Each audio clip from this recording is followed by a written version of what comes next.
Hello friends, welcome back to our channel explainer angel और मैं हूं आपकी दोस्त और होस्ट अन्नू।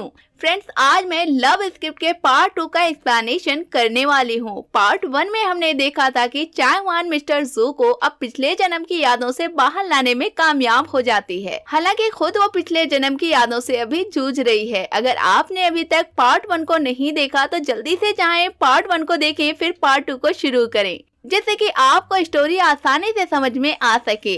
चलते हैं एक्सप्लेन की तरफ। उससे पहले एक छोटी सी गुजारिश की चैनल को सब्सक्राइब कर बेल आइकन को प्रेस कर दें। फ्रेंड्स, एक वीडियो बनाने में लगभग 2 दिन से ज्यादा का वक्त लगता है, तब जाकर ऐसी शानदार वीडियो बनती है जिसे आप सब्सक्राइब करके हमारी मेहनत का फल हमें दे सकते हैं। तो बिना आपका टाइम लेते हुए शुरू करते हैं हम कहानी को। कहानी शुरू होती है, हम देखते हैं चायहुआन को जो सीजिंग के साथ होती है और वो उसे खाने के लिए पूछ रहा होता है। तभी उसके हाथ में जो बाउल होता है, जब उसे वो खोलता है तब उसे कैंची नजर आती है, जिस वजह से चायहुआन बुरी तरह से डर जाती है क्योंकि उसे भी नहीं पता होता कि इस बाउल में कैंची है। तभी मिस्टर जू आ जाते हैं और वो चायहुआन को लेकर यहाँ से चले जाते हैं। अब सीजिंग ये सब देखता रह जाता है। अब सीजिंग उसके पास आता है और वो कहता है जू को वो सिर्फ खुश रखे लेकिन ठीक नहीं करे, जिस बात से चायहुआन राजी नहीं होती। तभी मिस्टर जू आते हैं, जिस वजह से इन लोगों की बात कंप्लीट नहीं हो पाती। अब नेक्स्ट सीन में हमें जू के अंकल को दिखाया जाता है, जिसके साथ चायहुआन होती है। वो चायहुआन को दवा देते हैं क्योंकि चायहुआन के पैर में चोट लग चुकी होती है।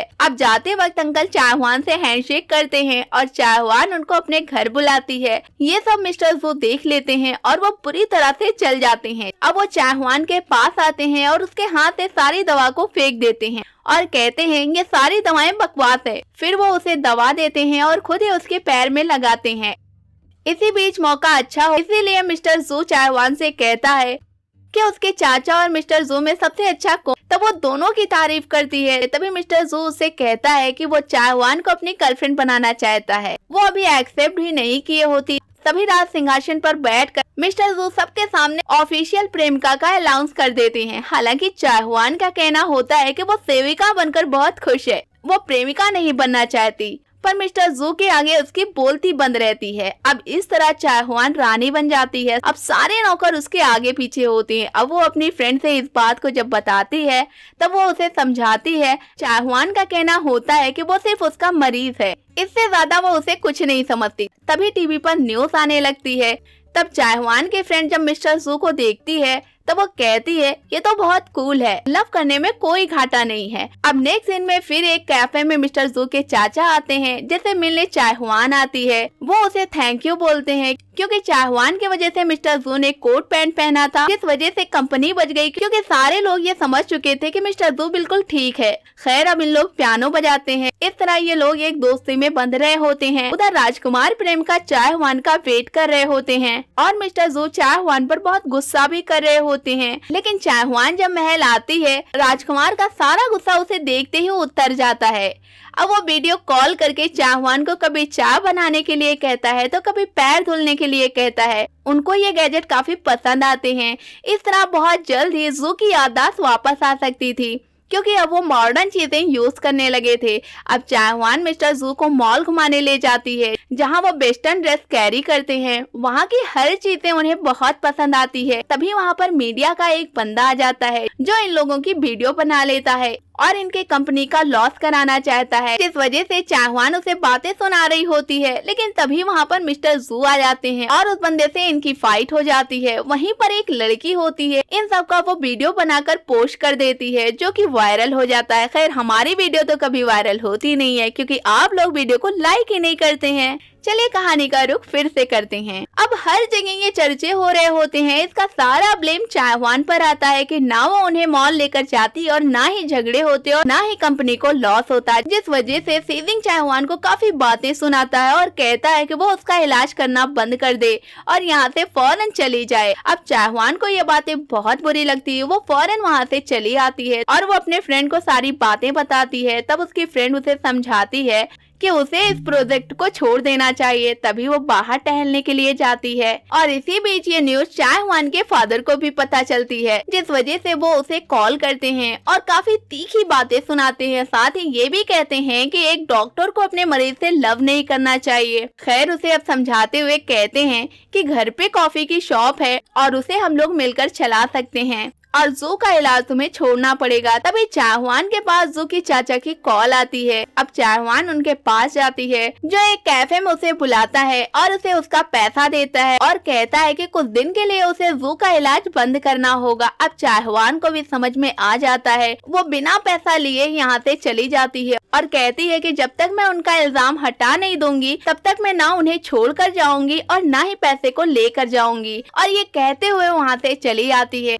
तभी मिस्टर जू उसके पास आता है और उसे महल ले जाने की बात करता है, जिस पर चाहवान हंसने लगती है। अब वो महल आती है। ये सुनकर दूसरे दिन कंपनी के सारे बंदे यहाँ पर आ जाते हैं और कहते हैं कि चाहवान को निकाल दिया जाए, लेकिन जू किसी की बात को नहीं सुनता। वो हमेशा के लिए चाहवान को अपने महल में रखने की बात करता है, जिस बात को सुनकर सारे एम्प्लॉयर्स यहाँ से चले जाते हैं। अब जू जब चाहवान के पास जाता है वो उठ नहीं रही होती क्योंकि उसे फीवर होता है। ये देखकर वो उसे दवा पिलाता है। जब वो दवा को नहीं पीती तब वो दवा को खुद पीता है और अपने सहारे से उसे पिलाता है। और यहीं से कहानी पिछले जन्म का रुख लेती है, जहाँ राजा जू को महल के सारे मंत्री गुनहगार समझ रहे होते हैं। संग्रहालय से कोई सबूत चुराती है, तभी उसकी आंख खुल जाती है। अब उसे रियल लाइफ में भी ठीक इसी तरह करना होता है। अब वो फोन को ठीक करने में लग जाती है क्योंकि उसके फोन में एक वीडियो होता है जिसके जरिए वो उस आदमी के फ्रॉड को दुनिया के सामने ला सकती है और इसी के जरिए मिस्टर जू बेगुनाह साबित हो सकते हैं। अब वो फोन ठीक कराने के लिए जाती है, लेकिन फोन बन नहीं पाता। तब उस वीडियो को री एडिट करके उसे अपलोड किया जाता है, जिसमें मिस्टर जू निर्दोष होता है, जिस वजह से सब बहुत खुश हो जाते हैं। लेकिन अब इस केस को चाहवान छोड़ देना चाहती है और ये बात सबको बता देती है। तभी सीजिंग कहता है कि उसे जाने की अब कोई जरूरत नहीं है। ये सुनकर चाहवान कहती है कि अब वो यहाँ पर नहीं रह सकती, लेकिन सीजिंग का कहना होता है कि वो जू को धोखा नहीं दे सकती। तब चाहवान कहती है कि ये तो ड्रामा था जिसे सब जानते थे कि सिर्फ मरीज को ठीक करने के लिए ये नाटक करना पड़ा था। अब वो जू के पास जाती है और कहती है कि वो अब दोबारा कब मिले इस बात की खबर उसे भी नहीं है। ये बात सुनकर दोनों मिलकर ये प्रार्थना करते हैं कि वो हर साल जरूर मिलेंगे। ये कहते हुए चाहवान को फिर पिछले जन्म की बातें याद आती हैं कि उसके सपने में भी राजा ने यही प्रे किया था। खैर इस तरह से अब दोनों यहाँ से चले जाते हैं।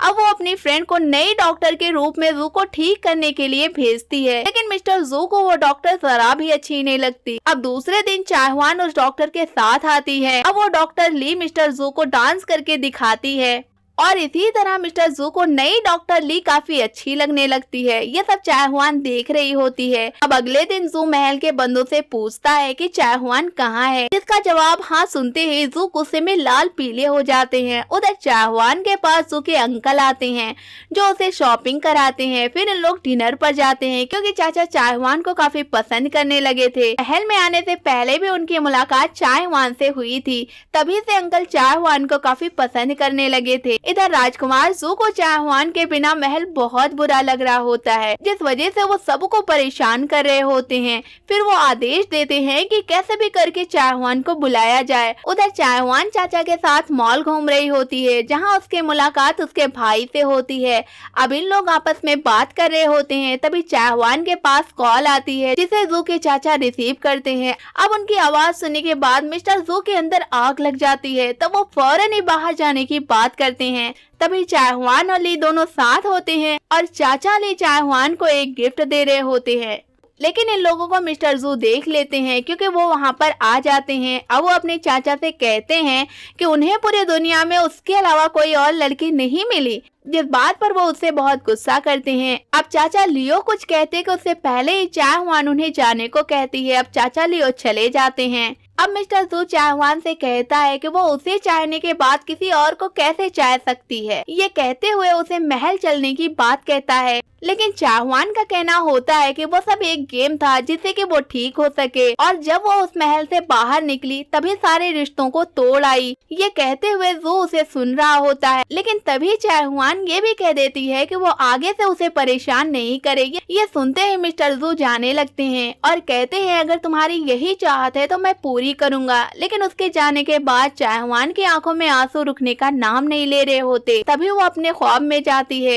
जहाँ राजा जू रानी लू के घर जाता है। लेकिन वहाँ पर उसकी मॉम होती है, जो राजकुमार को बताती है कि आजकल वो घर में रह ही नहीं रही है, वो कहीं नदी के किनारे पर बैठी होगी। और अगर राजकुमार उसे प्यार करता है तब उसे वो भूल जाए, क्योंकि राजकुमारी लू को दिल की बीमारी है और मुश्किल से वो 2 साल और जिंदा रहेगी। अब ये बात सुनते ही राजकुमार उसके पास जाता है। राजकुमारी उसे छिपकर देखती है, लेकिन राजकुमार उसे तलाश रहा होता है और यहीं पर सपना टूट जाता है। लेकिन चाहवान को उसकी तकलीफ देकर बहुत तकलीफ होती है, जिस वजह से वो उसे भूल नहीं पा रही। अब वो अपनी फ्रेंड के पास जाती है, जहाँ उसका कहना होता है कि वो खुद को चेंज करना चाहती है। अब जब उसकी फ्रेंड वजह पूछती है तब वो बताती है कि उसे बेचैनी सी हो रही है। तब वो उसे समझाती है कि उसे महल वापस जाना चाहिए, क्योंकि प्यार करने वाले बड़े मुश्किल से मिलते हैं। अब चाहवान टहलते हुए उसके ख्यालों में खोई रहती है, लेकिन दोबारा उसके पास जाने की हिम्मत नहीं हो रही होती। लेकिन जू के साथ बिताए हर वक्त को शिद्दत से याद कर रही होती है।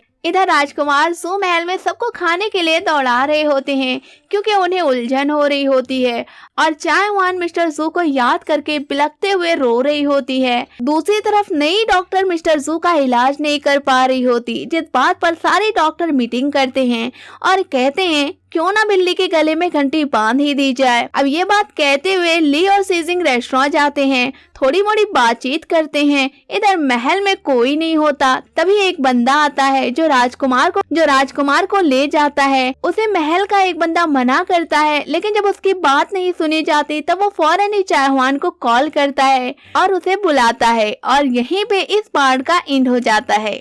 अब आगे की स्टोरी में क्या होगा ये आपको पार्ट 3 में पता चलेगा। वैसे घबराइएगा नहीं, इस स्टोरी में ज्यादा पार्ट नहीं होने वाले हैं। कहानी बहुत शानदार है, इसलिए आप चैनल को सब्सक्राइब करके रखें, बेल आइकन को प्रेस करके रखें, जिससे कि वीडियो अपलोड होते ही सबसे पहले आपके पास पहुंचे। फ्रेंड्स, ये कहानी आपको कैसी लगी हमें कमेंट बॉक्स में बताएं। वीडियो को लाइक करें, शेयर करें। मिलते हैं आपसे नेक्स्ट वीडियो में, तब तक के लिए जय हिंद।